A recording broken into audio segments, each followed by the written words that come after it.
responsable de formation chez FortProf, pour une petite vidéo informative sur la future réforme du CRPE. Alors c'était pas prévu parce qu'on voulait attendre que les informations soient officielles avant de spéculer sur des annonces, mais on a vu qu'il y a beaucoup de questions, des sources d'inquiétude sur les réseaux, donc on préfère essayer de vous rassurer un petit peu avec ce résumé. Alors le projet de réforme 2025, d'où il vient Le CRPE a été réformé en 2021, avec notamment le passage au niveau Master 2, c'est-à-dire Bac plus 5, et depuis cette réforme, il y a eu plusieurs constats à l'éducation nationale. Une diminution du nombre de candidats au concours dans certaines académies, notamment les académies parisiennes. Cette diminution s'accompagne d'une diminution du nombre de postes proposés au CRPE, moins 27% depuis 2017, et des besoins en formation importants pour les jeunes professeurs des écoles. Donc la réforme 2025 est prévue pour apporter des réponses à ces problématiques, non seulement en modifiant l'accueil et la formation des nouveaux professeurs des écoles, mais également en passant le concours entier au niveau licence, c'est-à-dire Bac plus 3, histoire d'avoir plus de candidats. Alors on va déjà noter que ce passage niveau licence, a priori, ça devrait être pour toutes les licences. Si vous avez une licence de n'importe quel autre domaine, vous serez éligible au concours. De même, on va normalement aussi garder les dispenses classiques au concours de la fonction publique, donc notamment si vous avez plus de 3 enfants, vous serez éligible sans condition de diplôme à ce nouveau concours. Alors je précise ici que tout ce que je vais dire à partir de maintenant, c'est basé sur des annonces et de la communication. Il n'y a eu aucune publication officielle, aucun décret, donc aucune information n'est définitive. Je tourne cette vidéo au 15 avril.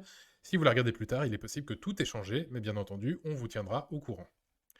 Le nouveau CRPE, donc, sera mis en place à partir de l'année prochaine et va se chevaucher avec le CRPE classique.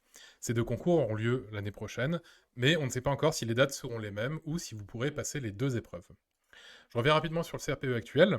Pour les écrits, vous avez 3 épreuves, le français, les maths et l'épreuve d'application, avec au choix un domaine parmi l'histoire géo, les sciences et les arts.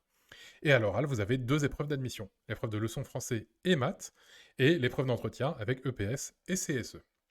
Alors ce qui est prévu pour le prochain concours, c'est uniquement 2 épreuves pour les écrits. La première épreuve sera une vérification de la maîtrise des savoirs fondamentaux en maths et en français, donc a priori les 2 matières seront regroupées dans cette épreuve. Et la deuxième épreuve sera une vérification des connaissances dans toutes les autres disciplines. Donc a priori, on devrait ici regrouper les sciences, les arts et l'histoire géo, à voir si on y retrouvera de la didactique ou si ça sera uniquement notionnel. Pour finir, les épreuves orales seront divisées en deux. Une première épreuve d'exposé disciplinaire en français ou en maths, donc a priori on devrait pouvoir choisir sa matière, et une deuxième épreuve de motivation, qui devrait ressembler à ce qui se fait un petit peu en CSE actuellement. Donc pour vous résumer tout ça, les changements principaux entre le CRPE actuel et le prochain. À l'écrit, le français et les maths seraient regroupés dans une seule épreuve, et les autres disciplines seraient regroupées dans la deuxième épreuve. À l'oral, l'épreuve de leçon concernera une discipline au choix, et pour l'épreuve d'entretien, on aurait une disparition de l'EPS et des APSA. Alors ça nous laisse quand même pas mal de questions en suspens, ces annonces-là. On n'a aucune idée du format des épreuves, comment ça va se passer, les coefficients qu'elles vont avoir, la place qu'aura la didactique lors des épreuves écrites, la place qu'aura l'EPS lors des épreuves orales. Toutes ces questions sont pour l'instant en suspens, et les réponses viendront sûrement un petit peu plus tard. Pour l'instant, en tout cas, on ne les a pas. Alors ensuite, après ce concours, les choses vont également changer. Je vous rappelle ce qui se fait actuellement. Lorsque vous inscrivez au CRPE, vous faites des vœux. Et lorsque vous avez le concours, on vous affecte dans un établissement pour une année de stage, à mi-temps en classe, à mi-temps à l'INSPE, et vous serez normalement titularisé à l'issue de cette année.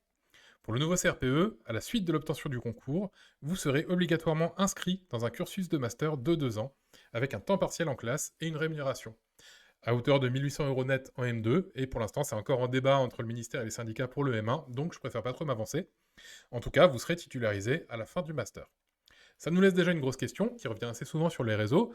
Si j'ai déjà un Master 2, est-ce que je vais devoir refaire le Master ENSP après mon concours? Malheureusement, pour le moment, nous n'avons pas encore cette réponse. Il est possible que oui, il est possible que non. On n'en sait rien. Alors comme je disais, 2025 va être une année de transition. Les 2 versions du concours auront lieu et aucune modification n'est prévue pour le CRPE dans sa version actuelle. Le remplacement définitif par le nouveau CRPE se fera à l'horizon 2026. Une des questions qui revient le plus est également la mise en place de la 3e voie. Pour le moment, il n'y a aucune information officielle, encore une fois, mais l'éducation nationale a toujours eu besoin de candidats en reconversion.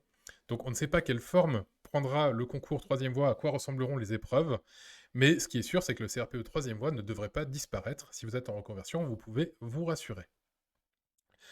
Enfin, pour terminer, chez Fortprof, ça fait 27 ans qu'on forme des stagiaires au concours, donc on a vu passer pas mal de réformes, hein, notamment la dernière en date en 2021. Et à chaque fois, on a adapté nos contenus, nos programmes, notre formation pour toutes ces réformes-là. Donc si vous êtes déjà inscrit chez Fortprof ou si vous allez vous inscrire, il n'y a pas d'inquiétude à avoir à ce sujet-là. Le concours aura beau changer, le métier de professeur des écoles va rester le même, et vous savez que peu importe le concours, on sera réactif et on fera de vous, quoi qu'il arrive, de bons professeurs des écoles.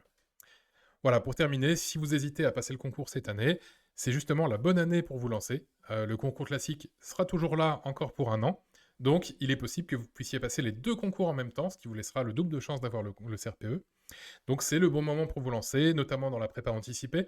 Commencez à vous mettre déjà à niveau en mathématiques, en français, en épreuve d'application avec nos modules, en attendant les précisions sur le nouveau concours. Je vous remercie de votre attention et on se retrouve dès qu'on a des informations un petit